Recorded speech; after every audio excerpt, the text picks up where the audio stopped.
Have you ever felt alone, even when you're surrounded by people? Have you gone through moments where everything feels heavy, as if you were carrying the world on your shoulders? If your answer is yes, this video is for you. Because today you're not just going to hear words, you're going to receive tools, not just pretty phrases, but real lessons that have stood the test of time and that have saved men who have also gone through darkness, loss, and pain, just like you and me. The Stoics weren't made of stone. They felt, they suffered, but they learned to be strong inside. And today, those 9 lessons can be yours. If you're ready to stop feeling empty and start building inner strength, stay until the end. What you're going to discover can change the way you live. Before we begin, I want you to do something simple and powerful. Go to the comments and write this sentence. From today on, my strength comes from within. I am a Stoic. Writing it down is not just a gesture, but a way of sealing your commitment to yourself. Let's get started. 1. Your mind is not your enemy, it is your battlefield. There are days when the enemy is not outside. It is not a person, nor a circumstance, nor even a real problem. Sometimes the enemy is inside. It is a little voice that tells you that you can't do it, that you are useless, that you are alone, that everything is going to go wrong, and without realizing it you start to believe it. You get tangled up in your own thoughts as if you were trapped in an invisible spider's web. But here comes the truth that the Stoics understood better than anyone. Your mind is not against you, it is just poorly trained. Séneca expressed it powerfully. We suffer more in our imagination than in reality. Think about that for a moment. How many times have you felt anxiety about something that never happened? How many times have you been afraid of something that did not even exist? Our mind is like a wild horse. If you do not know how to ride it, it drags you. But if you learn to guide it, it takes you far. The Stoics compared the mind to an internal battlefield where the real struggle is not with the world, but with what we choose to think about the world. And the best part is that you have the power to choose which thoughts to feed. The mind can be a garden or a jungle. You decide what to sow. Marcus Aurelius, one of the most powerful men in the world at the time, wrote to himself in his journal what we now call meditations. The happiness of your life depends on the quality of your thoughts. This is not just philosophy, it is emotional survival. Because life hits hard, yes, but it is not life that hurts the most, but what we think about it. You can't stop it from raining, but you can decide whether to go out without an umbrella. You can't control what others do, but you can control what that means to you. The next time a dark thought enters your mind, don't suppress it or deny it. Just see it for what it is. Ask yourself, is this thought that I am thinking helping me or dragging me down? Is this thought building me up or breaking me? And if it doesn't work for you, don't give it power. It's not real just because you thought it. You are not your thoughts. You are the one who observes, chooses, and transforms those thoughts. Because remember, your mind can be your worst prison or your best ally, and that's up to you. Train it, love it, reinvent it. It's not your enemy, it's your battlefield, and in that field, you are the warrior. 2. Surround yourself with ideas that elevate you. In this noisy world where everyone has an opinion and few have wisdom, what you put in your mind is almost as important as what you put in your body.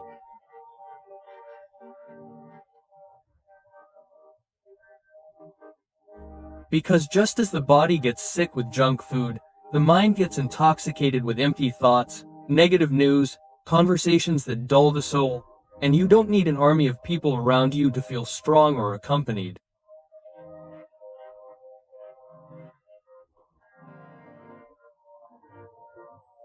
What truly sustains you on dark days isn't always crowds, but the ideas that inhabit your mind, ideas that elevate you, that inspire you, that push you to continue. Epictetus said, "Only the ideas and thoughts you allow into your mind have power over you." And that phrase, although simple, is powerful because it reminds us that we are the guardians of our mind. Think of it this way. Your mind is a garden. If you plant thoughts of defeat, complaints, judgments, and fear there, that's what will grow. But if every day you choose to water that garden with philosophy, with books that awaken your spirit, with messages that remind you how strong you are, then peace, clarity, and confidence will begin to flourish deep inside you. And it's not magic, it's awareness. You may be physically alone, but if your mind is accompanied by the words of Marcus Aurelius, by the strength of Seneca, by the reflections of Viktor Frankl or Buddha, you feel supported, because you are not alone in your thoughts. You are with the wise, with those who have walked before you and left footprints. Imagine that you are going through a difficult time, a breakup, a loss, a financial crisis. Most people run to distract themselves. Social media, TV, noise. But you choose something else. You pick up a book that connects with you, you listen to a podcast that ignites a spark inside you. You read a sentence that seems written just for you. And that small act, changes your day, shifts your focus, reminds you of who you are. That's the power of surrounding yourself with ideas that uplift you. They're not just pretty words. They're mental, spiritual, and emotional tools to resist the chaos of the world. Make time each day to elevate your mind. 5 minutes of silence, 3 pages of a good book, a sentence that anchors you, a YouTube channel that inspires you like this one. Make that your daily medicine, your invisible shield. And when someone says to you, "Why do you read so much? Why do you love that philosophy?" Respond with a calm smile, because it reminds me of who I am when the world wants me to forget. 3. Solitude is not punishment, it's training. Sometimes when the world falls silent and everything goes quiet, that's when it hurts the most. Not because solitude makes noise, but because it leaves us alone with ourselves. And that's where many get scared, because we become accustomed to living surrounded by noise, approval, and company, as if being with others were the only thing that gives us value. But Isaiah, the great sages of history, thought differently. Marcus Aurelius, Emperor of Rome, surrounded by soldiers, advisors, and enemies. Even so, he found solitude not as a punishment, but as a refuge. He wrote, "I often withdraw into myself, and there is no place more peaceful." Look how powerful. The most powerful man in the ancient world needed to be alone to find peace. Why do we run from it so much? Solitude, when you understand it from a Stoic perspective, is not absence, it is presence. Presence with yourself, with your thoughts, with your truth. It is in those moments that character is forged, where you recognize the emptiness and begin to fill it with what really matters. Imagine a Saturday night. All your friends have plans. Social media is full of photos of parties, couples, dinners, trips, and you are sitting at home in silence. The first reaction is to think, I am alone and that is wrong. But that's the mistake. That moment, that space, can be a golden opportunity. And if you were to use it to get to know yourself, to write what you feel, to listen to your inner voice, to reconnect with something you like, to read something that uplifts you, to be grateful for what you do have, solitude doesn't shout at you, it whispers to you, but to hear it you have to be silent. The key is to change your perspective. Stop seeing it as a void and start seeing it as a gym for the soul. There, in that space without noise, you can train your self-love, your inner dialogue, your patience. You can learn to enjoy a walk without company, a silent meal, an afternoon without your phone. Epictetus, another Stoic teacher, put it this way. No free person hates solitude, because freedom is not always having someone by your side, it's feeling complete even when you're alone. And mind you, it's not about becoming an island.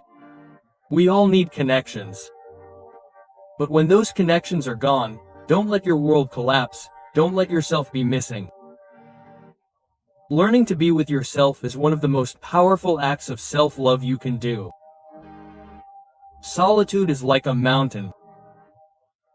From a distance it seems cold, lonely, and inaccessible, but when you decide to climb it step by step, you discover views you can't see anywhere else.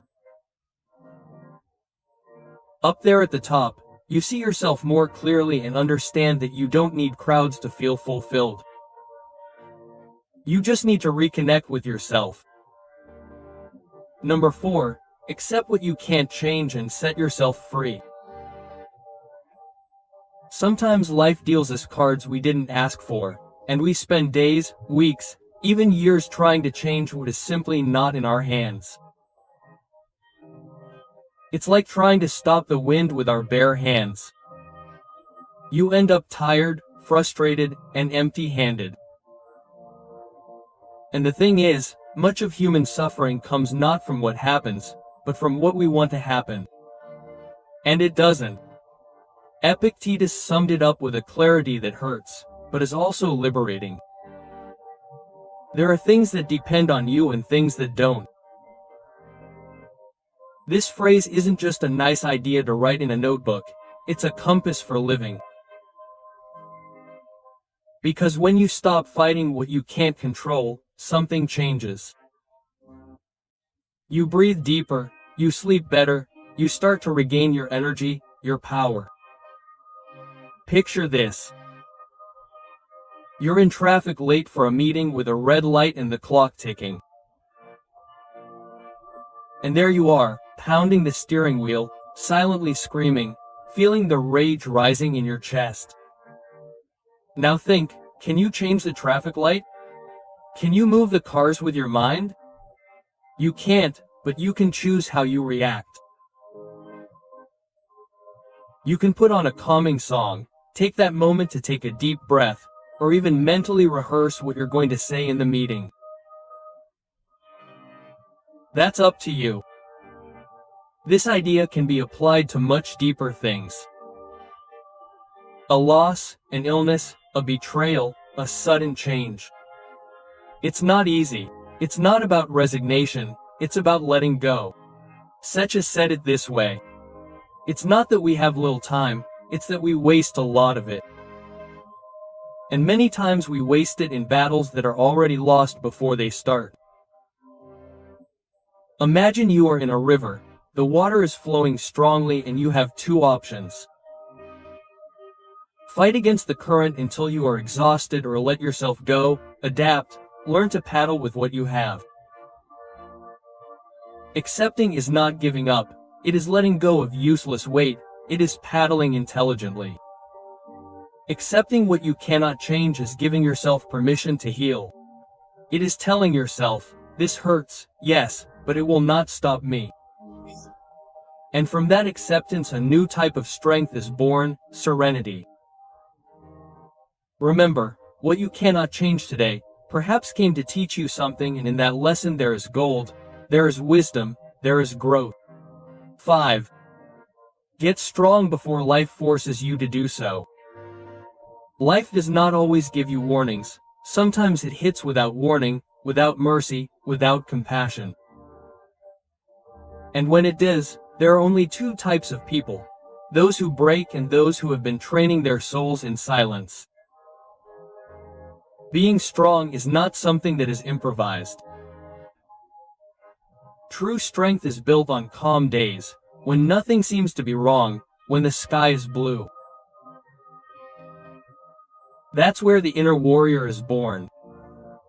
The Stoic doesn't wait for the storm to seek shelter.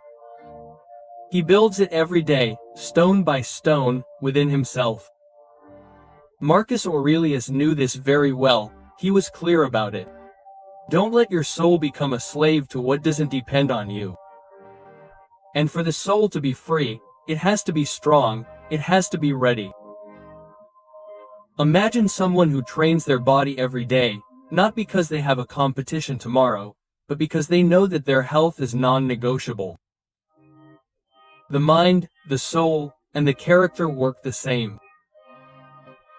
You can't wait for chaos to learn how to stay calm. If you let life find you unprepared, you're going to have to learn in the midst of pain. But if you prepare yourself, then pain doesn't destroy you, it polishes you, transforms you, elevates you. Spirituality, stoicism, daily discipline, habits that strengthen your mind and your heart. All of that is training for life. They're not luxuries, they're shields. Think of someone who practices gratitude every day, even when nothing extraordinary is happening, who meditates, even when they don't have anxiety, who speaks to themselves with love in front of the mirror, even when they don't have a self-esteem crisis.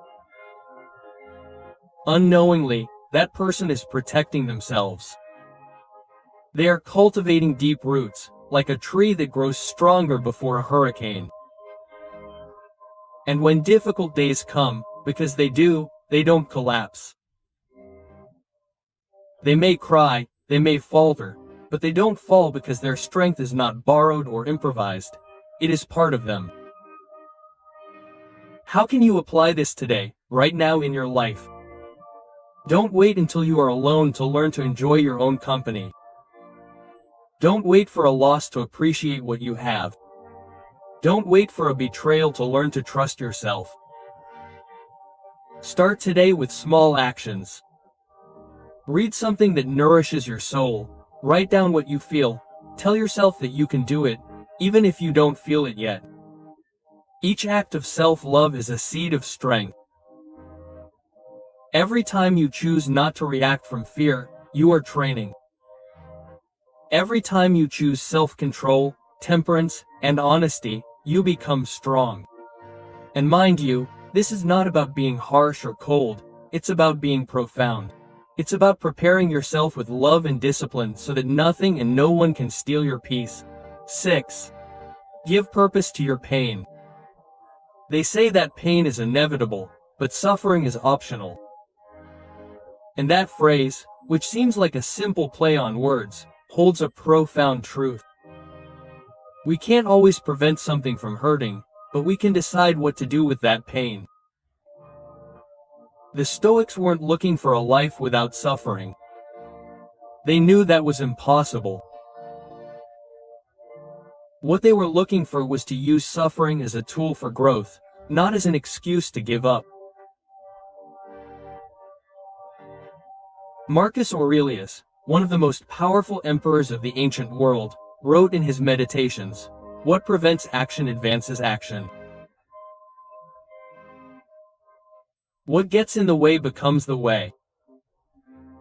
And that, my friend, changes your perspective completely. Pain is not the end, it is a door, a teacher, a mold that is being carved inside you. We have all gone through something that broke us, a loss, a betrayal, an illness, a stage of loneliness or emptiness, But there is a brutal difference between those who dwell on the wound and those who transform it into a scar and testimony. Do you know what the wisest, deepest, most empathetic people you know have in common? They have gone through something very difficult and decided not to hide it, but to turn it into purpose. That is giving meaning to pain, not to justify what happened, but to not let what happened destroy you without leaving something valuable behind. Think about that time your heart was broken, that relationship that didn't work out and left you in pieces. You could have closed your heart forever. You could have said, never again, but you decided otherwise. You rebuilt yourself, you learned to know yourself better, you became stronger, more aware, or maybe you lost a job that hurt you to leave, but that led you to seek something more aligned with you, to take action, to start over. That's purpose. That's what Stoicism does. It doesn't eliminate pain, it gives it direction. It's needed. Difficulty strengthens the mind, just as work does the body. And if you think about it, it's true. When you've grown the most, when everything was going well, or when you've had to draw strength from where you didn't have it. Your pain is not weakness, it's a calling, an opportunity to transform into someone deeper, wiser, more compassionate. Don't hide your wounds. Don't cover up what hurts with distractions or shame. Look it in the eye, ask it what it came to teach you, and then use it. Use it to inspire, to accompany others who are in the same dark place as you. You were there to be more human, more real, more free. Remember this: everything that hurts teaches, and everything that teaches transforms. Pain is part of the journey, but you decide whether it stops you or propels you. 7. Do not be afraid of the darkness. In it, the light is seen better. There are nights when everything seems to fall apart, moments when the soul shrinks and the whole world seems colder, more distant, more silent. And right there, in the middle of that darkness, is where transformation begins. The Stoics knew this well. They did not run away from difficult moments. They did not despair when the sun went down because they understood something that many forget. Light is not valued under the midday sun, but when everything is dark. Epictetus, who was a slave before becoming a teacher, said it this way: difficulties are things that show men who they are, and he was right. Darkness does not come to destroy you. It comes to show you, to reveal to you what you are, what you can become. Think about it. When did you discover yourself strongest? When did you learn to be with yourself without needing the noise from outside? When did you understand that you were valuable, even when no one told you so? Exactly. In the night, in pain, in silence. Carl Jung also said it from another perspective. There is no awakening of consciousness without pain. And that is not a curse. It is an opportunity, because if you are going through a dark moment, perhaps alone, perhaps you are about to discover a light that you would never have noticed if everything continued to shine as before.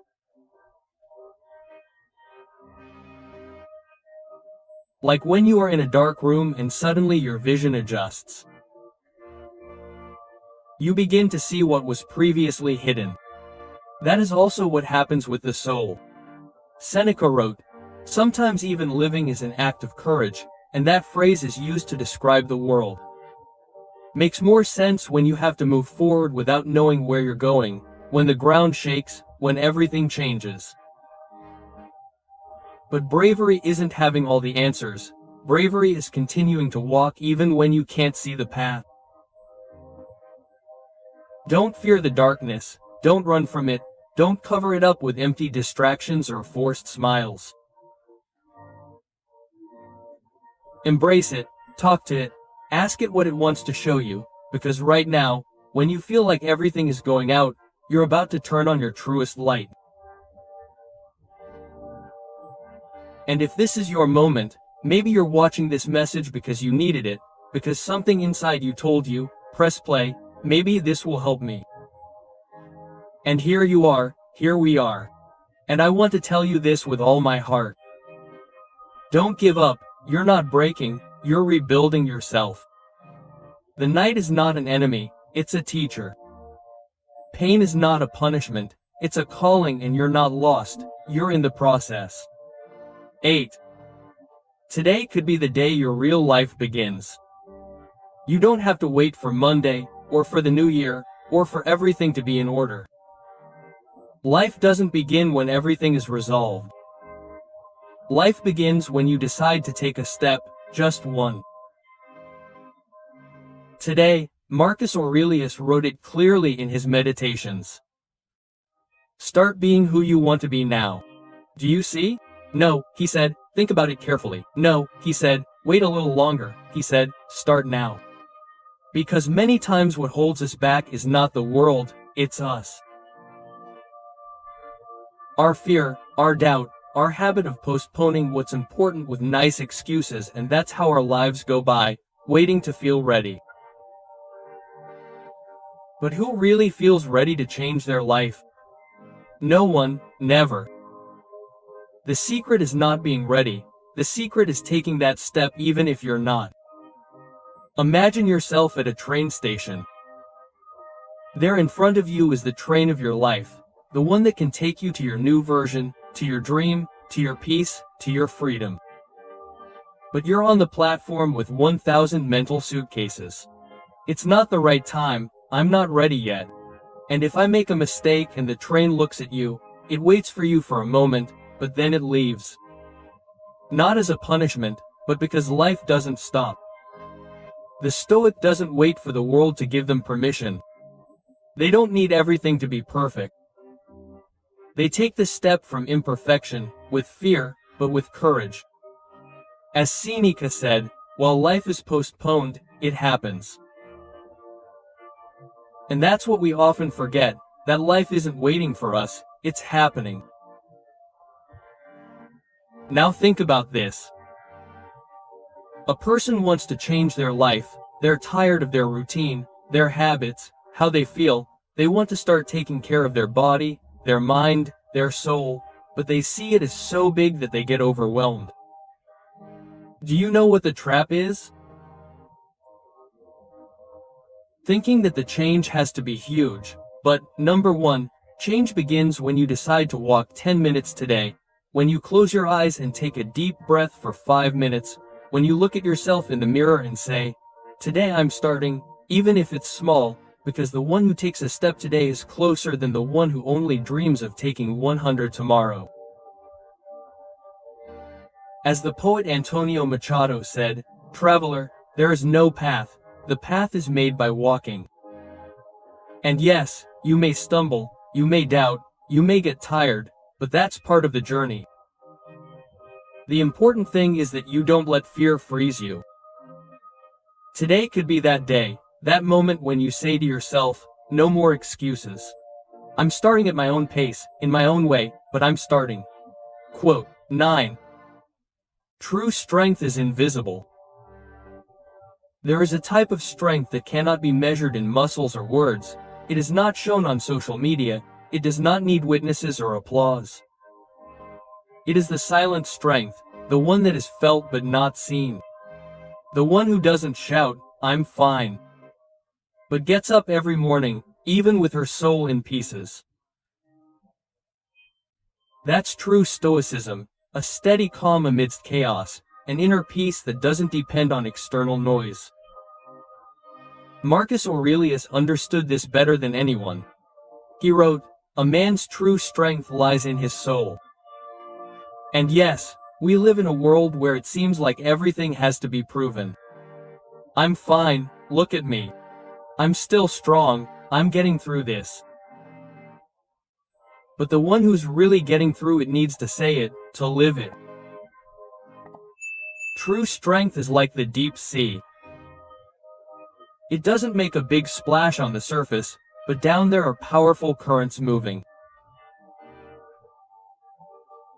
That's the strength that comes from introspection, from silence, from accepting what you can't control and focusing on what you can change.